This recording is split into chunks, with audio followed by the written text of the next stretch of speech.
안녕하세요. 오늘은 건강한 소통을 위한 팀 성향을 컨설팅 해주는 베타시연회를 듣게 되었습니다. 회사 사람들끼리 성격력 테스트를 엄청 많이 해봐가지고 심리 테스트처럼 되게 많잖아요. 오늘 어떤 컨설팅을 해주실지 좀 기대가 돼요. 참여하기 전에 테스트를 워크샵 전에 미리 한번 거쳤고요. 한번 개혁과 성향이 나왔고요. 평소 제 MBTI는 ENFP인데 팀원들과 어떤 방식으로 소통하면 좋을지 잘 배워보고 제가 업무에 써먹어 보도록 하겠습니다. 시작을 해볼까요? 맞습니다.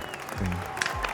저희는 애니어그램이라는 도구를 사용을 하고 있는데 그 애니어그램에서 얘기하는 건 뭐냐면 사람들마다 욕구와 어떤 두려움이 존재한다라고 보는 거예요. 이걸 해소하기 위해 어떤 행동이나 사고나 감정의 패턴들이 만들어진다라고 보는 거죠. 여기에 집중하면 집중할수록 성향의 건강도는 떨어진다라고, 그래서 그 성향의 모습들을 설명할 때 제가 건강도에 대해서 얘기를 좀 드릴 건데 어디쯤에 와 있지? 얘를 조금 한번 판단을 같이 해보시면 좋을 것 같습니다. 먼저 이야기 드릴 팀은 마케팅 팀부터 진행을 해보려고 합니다.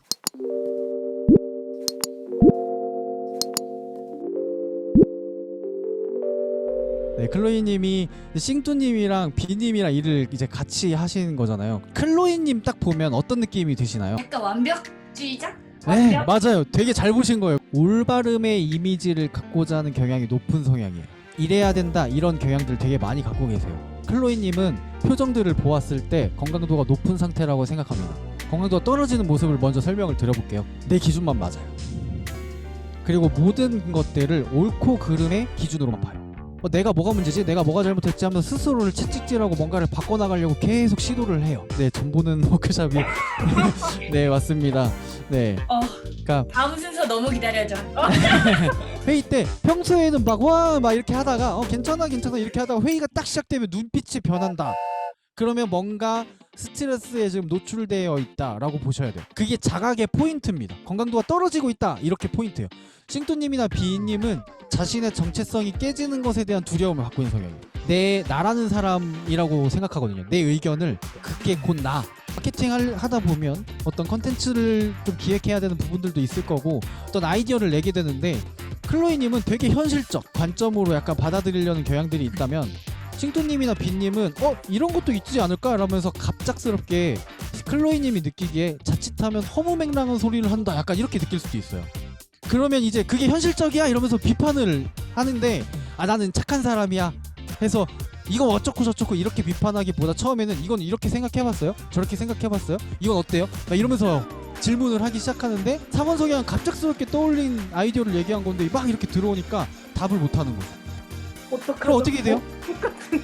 네, 수용하게 되는 거예요, 그냥. 제가 듣기로 클로이님이 팀장님이시죠? 좀 수평적인 구조가 좀 더 눈에 드러나는 것 같은데, 수평적이어도 성향에 의해서 약간 그런 부분들이 더 좀 꼰대가 될 수 있다는 꼰대가 될 수도 있어요. 지금 제가 클로이님에게 꼰대라고 한 게 아니라, 중요한 건 클로이님은 그래서 스스로를 되게 채찍질을 많이 할 수 있어요. 왜 그러냐면 내가 이런 얘기를 할 수 있으려면 나도 이런 사람이어야지, 약간 이런 심리가 작용하게 되는 거예요. 클로이님께 제가 약간 숙제 하나를 좀 요청드린다면, 일을 하시면서 당연하게 생각했던 기준들이 있어요. 마케터라면, 디자이너라면 내가 당연하게 이래야 된다라고 생각했던 것들을 있잖아요. 글로 한번 정리해 보시는 거예요. 옳고 그름으로 판단해야 되는 기준이 있고, 이거는 가치관의 차이, 다름의 문제로 판단해야 될 기준이 있거든요. 내가 100%를 할 수 있는 사람인데 내 계획은 120%짜리인 거예요. 그럼 100%를 해도 20%를 못하게 되잖아요. 그쵸? 근데 여기서 이제 무슨 피드백이 나오냐면, 난 20%를 못했어, 내 노력이 부족했어.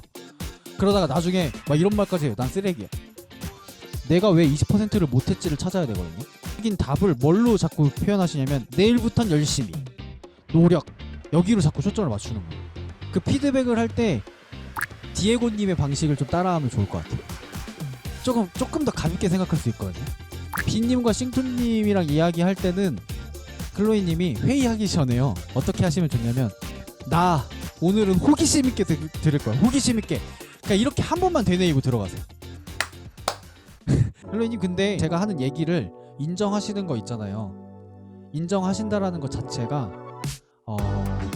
되게 건강한 사람이라고 생각해요. 현실화 시켜나가고 뭔가를 체계적으로 계획적으로 풀어갈 수 있는데 클로이님이 되게 큰 역할을 할 수 있어요. 이 세 사람 안에서.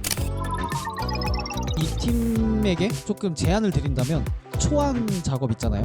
빠르게 하시는 게 좋아요. 클로이님은 완벽하게 해야 된 이 두 분은 내가 상대방에게 신뢰를 잃으면 안 돼. 이런 이유 때문에 조금 더 준비를 하려는 경향들이 높아져요.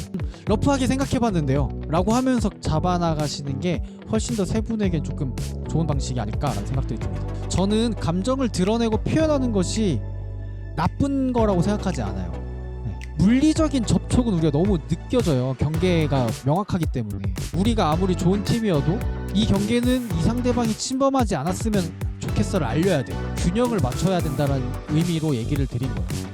또 어떤 사람한테는 되게 답답해 보일 수도 있어요. 상처가 있을 수도 있겠고. 사람이 사람에게 상처를 주거나 받거나 하는 게 너무 자연스러운 과정인 것 같기도 해요. 그걸 이제 그 끝 뒤에 이야기 나눌 수 있는 과정이 있다면 되게 건강한 조직이라고 생각하거든요. 건강하게 지금 잘하고 계시다라는 생각이 좀 듭니다. 저의 성향을 분석을 해주시고 이렇게 한번 행동을 해보세요 라고 구체적으로 말씀해 주셔서 사실 오늘 워크숍은 율보에서 해봤던 워크숍 시연회 중에 진짜 너무 좋았어요. 어떻게 하면 일을 더 같이 잘할 수 있을까? 이 방법을 생각해보게 된 계기였습니다. 제가 이렇게 메모한 게 굉장히 많은데 한번 보여드릴게요.